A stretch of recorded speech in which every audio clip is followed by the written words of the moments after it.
Hi, good morning children. How are you? My name is Venkateshwari. I am teaching Telugu.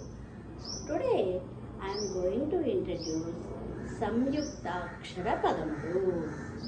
ఇవాళ మనం సంయుక్తాక్షర పదాలు చెప్పుకునే ముందుగా ఇంతకుముందు చెప్పుకున్నటువంటి అక్షరాలన్నింటినీ కూడా ఒకసారి రివైజ్ చేసుకుందామా? ఓకేనా? ఓకే. ఫస్ట్ మనం అక్షరమాల నేర్చుకున్నాం. దానిలో అచ్చులు హల్లులు నేర్చుకున్నాం. తర్వాత అచ్చులకి గుర్తులు హల్లులకి గుర్తులు నేర్చుకున్నాం. ఆ తర్వాత హల్లులకి అచ్చులను ఉపయోగించి గుణింతాలు రాసాం. తరువాత గుణింతాలతో మనం 2 అక్షర పదాలు, 3 అక్షర పదాలు, 4 అక్షర పదాలు కూడా నేర్చుకున్నాం. అవునా? తర్వాత ఏం చేసాము? ద్విత్వాక్షర పదాలు రాసుకున్నాం. ద్విత్వాక్షర పదాలు అయిన తర్వాత ఈరోజు మనము సంయుక్తాక్షర పదములు నేర్చుకుంటున్నాం. సంయుక్తాక్షర పదాలు అంటే ఏంటి? మనం ఇంతకుముందు క్లాస్లో ఏం చెప్పుకున్నాం? ద్విత్వాక్షరము. ఆ ద్విత్వాక్షరము అంటే ఏంటి? ఒక హల్లుకు అదే హల్లు ఒత్తుగా చేరడాన్ని ద్విత్వాక్షరము. ద్వి అంటే 2 కదా, ఒకదానికి అదే హల్లు ఒత్తుగా చేరడాన్ని ద్విత్వాక్షరము అని అంటారు. దాని మీద మనం పదాలు కూడా రాసుకున్నాం అన్నీ కూడా. తర్వాత సంయుక్తాక్షర పదాలు. సంయుక్తాక్షర పదాలు అంటే ఏంటి? ఒక హల్లుకు వేరొక హల్లు, అంటే అదే హల్లు కాకుండా ఏదైనా సరే వేరొక హల్లు ఒత్తుగా వచ్చి చేరడాన్ని సంయుక్తాక్షరము. ఓకే. ఒక హల్లుకి వేరొక హల్లు ఒత్తుగా వచ్చి చేరడాన్ని సంయుక్తాక్షరము అంటారు. ఓకేనా? ఒకసారి డెఫినేషన్ చూద్దాం. టైం వేస్ట్ కాకుండా మనం ముందే రాసి పెట్టేసుకున్నాం కదా, అదొకసారి చూద్దాం. ఒక హల్లుకు వేరొక హల్లు ఒత్తుగా వచ్చి చేరడాన్ని సంయుక్తాక్షరము అంటారు. ఓకే. ఒక హల్లుకు వేరొక హల్లు ఒత్తుగా వచ్చి చేరడాన్ని సంయుక్తాక్షరము అంటారు. వీటికి మరి ఎగ్జాంపుల్స్ రాసుకోవాలి కదా. ఇప్పుడు హల్లు రాసి ఇంకొక హల్లుని, అంటే అది కాకుండా వేరొక హల్లుని ఒత్తుగా రాద్దాం. మనం ఫర్ ఎగ్జాంపుల్ ఇప్పుడు చూడండి, నేను కళ్ళద్దాలు పెట్టుకున్నాను. అవును కదా? వీటిని ఏమంటారు? స్పెక్టికల్స్ అంటారు. మరి ఈ స్పెక్టికల్స్ని తెలుగులో ఏమంటారు? కళ్ళద్దాలు. కళ్ళద్దాలు అంటానికి మనం అలా రాయొచ్చు, అలాగే అలా వద్దు అంటే ద్విత్వాక్షరము కాకుండా కన్ను, కండ్లు అని అంటాం కదా, అది కూడా రాయొచ్చు. ఎలానో చూడండి. కాకి సున్నా పెడితే కం,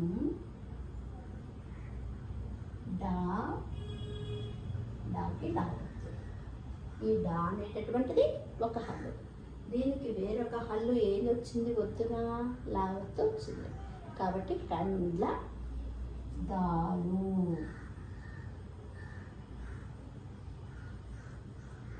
కండ్లద్దాలు అంటే ఒక హల్లుకు వేరొక హల్లు ఒత్తుగా వచ్చింది.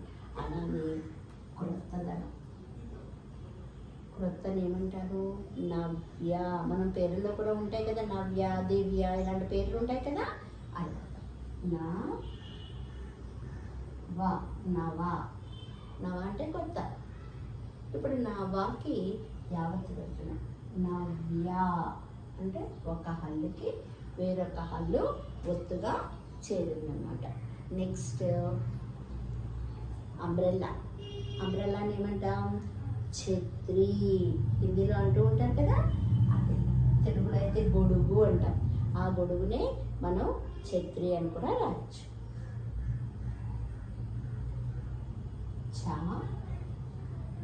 తాగుడిస్తే తీ రావచ్చు. ఛత్రి అంటే అంబ్రెల్లా. అలానే నేను మిమ్మల్ని క్వశ్చన్స్ వేస్తున్నాను. క్వశ్చన్ అంటే ఏంటి? ప్రశ్న. అవునా? ఆ ప్రశ్నను ఎలా రాస్తాం? పాకి రావచ్చు, సాకి నా ఒత్తు. ప్రశ్న. ప్రశ్న అంటే ఏంటి? క్వశ్చన్. మరి దీనికి పాకి రావత్తు వచ్చింది. పా అనేది ఒక హల్లు, రా అనేది వేరొక హల్లు. అలానే మెలిక శా. శాకి ఏ ఒత్తు వచ్చింది? నా ఒత్తు వచ్చింది. అంటే శా అనేది ఒక హల్లు, దాని కింద వేరొక హల్లుకి ఒత్తు, నా ఒత్తు. కాబట్టి ప్రశ్న. అలానే ఇంకా ఏం రాయొచ్చు మనం? మీరే చెప్పండి, ఇంకా ఏం రాయొచ్చు? మనకి ఆకాశంలో ఏముంటాయి? స్టార్స్. ఆ స్టార్స్ని ఏమంటాము? నక్షత్రాలు. స్టార్ అంటే నక్షత్రం, స్టార్స్ అంటే నక్షత్రాలు. కాబట్టి అది రాగా నా క్ష తాకు దీర్ఘం ఇస్తే తా రావత్తు. దానికి పొందు. నక్షత్రాలు. మరి నక్షత్రాలు రాసేస్తాం కదా. మరి ఇంకా మనం అందరం కూడా ఏ బుక్స్ తీయండి బయటికి అంటాం కదా. మరి బుక్స్ అంటే ఏంటి? పుస్తకాలు కదా. బుక్ అంటే ఏంటి? పుస్తకము. కాబట్టి అది కూడా మనం రాస్తున్నాం. కాకుమిస్తే సా. సాకి పుస్త.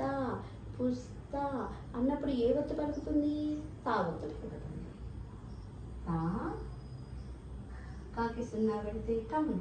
కాకి సున్నా పెడితే ఏంటి? కమ్ అంటే ఏంటి? పుస్తకం. ఓకే. నెక్స్ట్ మరి నైట్ అయిపోయింది. నైట్ ఏమంటారు? రాత్రి. మరి రాత్రిని ఎలా రాస్తాము? రాకి దీర్ఘం ఇస్తే రా,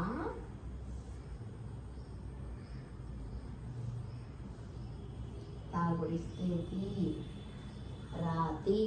దీనికి ఏమొచ్చి పెట్టాలి? రాత్రి. త్రీ అన్నప్పుడు ట్రీ వస్తుంది కదా, అంటే రావచ్చు పెట్టాలి. రాత్రి.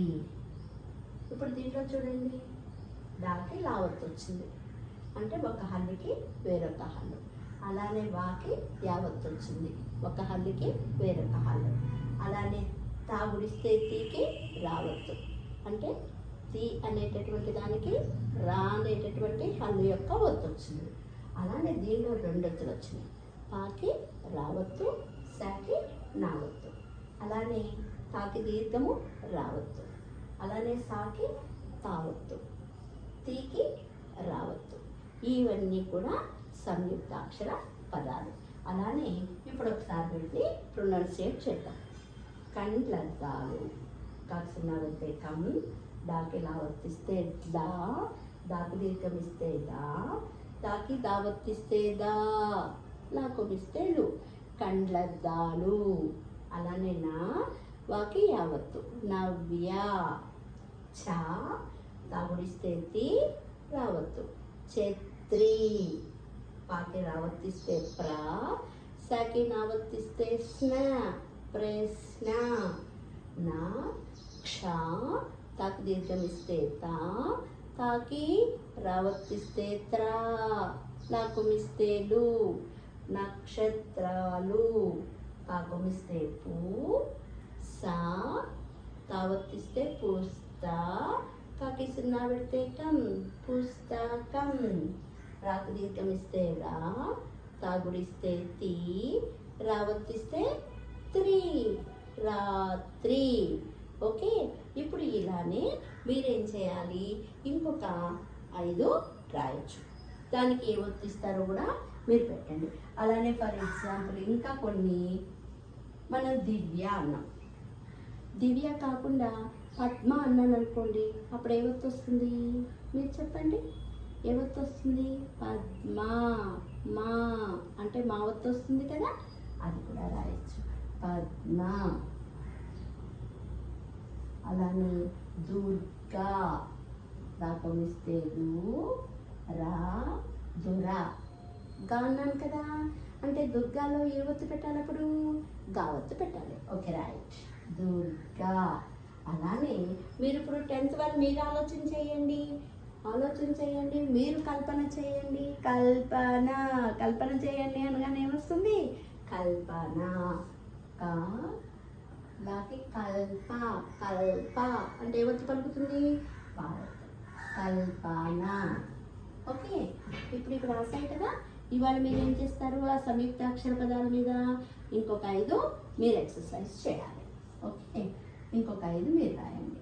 ఆ తర్వాత ఏంటి, నేను ఇక్కడ కరెక్ట్ అయినటువంటి ఏంటో మీకు మార్పులు చేర్పులు అనేటటువంటిది మీరు చేతులు ఒక 5 రాసిన తర్వాత ఎక్సర్సైజ్ అంటే ఏంటి, ఎక్సర్సైజ్ అంటే యాక్టివిటీ. యాక్టివిటీ అయిపోయిన తర్వాత నెక్స్ట్ ఏం చేస్తారు, నేను ఏ ఒత్తు పెట్టాలో కొన్ని వర్డ్స్ ఇస్తాను, మీరు ఆ ఒత్తుకి పెట్టాలన్నమాట. ఫస్ట్ యాక్టివిటీ,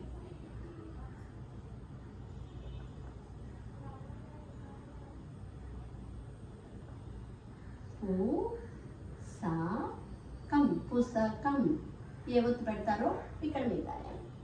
ఓకే, అలానే కలితం, కలితం ఇక్కడ ఏ ఒత్తు పెట్టాం అది రాయాలి. అంటే ఇక్కడ మనం పుస్తకం అన్నప్పుడు పుస్తకం అనేది తెలుస్తుంది, కలితం అన్నప్పుడు కల్పితం అనేది తెలుస్తుంది కదా. అలానే ఇంకా ఏం రాయొచ్చు మీరు ఆలోచన చేయండి, ఇంకా ఏం రాయొచ్చు అనేటటువంటిది. మనకి రోజు ఉదయాన్నే లేవగానే ఎవరు కనిపిస్తారు, సన్. సన్ ఏమంటారు అది రాద్దాం. సాకమిస్తే సుకి దీర్ఘమిస్తే సు, రుడు, సూర్యుడు. సూర్యుడు కనిపిస్తాడా, ఎవరు కనిపిస్తారు మనకి, సూర్యుడు. అక్కడ ఏ ఒత్తు వస్తుందో అది పెట్టి రాయాలి. ఓకే, నెక్స్ట్ ఇంకా ఎవరు కనిపిస్తారు మనకి, ఇంకా మనం వస్త్రాలు నేస్తూ ఉంటాం, వాటిని ఏమంటారు, రాట్నం. చేనేత పరిశ్రమలు చేస్తూ ఉంటారు కదా, రాట్నం అంటే చెరక అంటూ ఉంటారు కదా, రాటం. ఆ రాట్నానికి ఏ ఒత్తు వస్తుందో అది పెట్టాలి. ఈ 4 కూడా మీరు యాక్టివిటీ కింద చేయాలి. ఓకే, ఇవి రాసేస్తే రేపు ఇంకా కొన్ని సంయుక్తాక్షర పదాలని ఎలా నేర్చుకోవచ్చో తెలుసుకుందాం. ఓకేనా చిల్డ్రన్, ఇంతవరకు సంయుక్తాక్షర పదాన్ని నేర్చేసుకోండి ఈరోజు.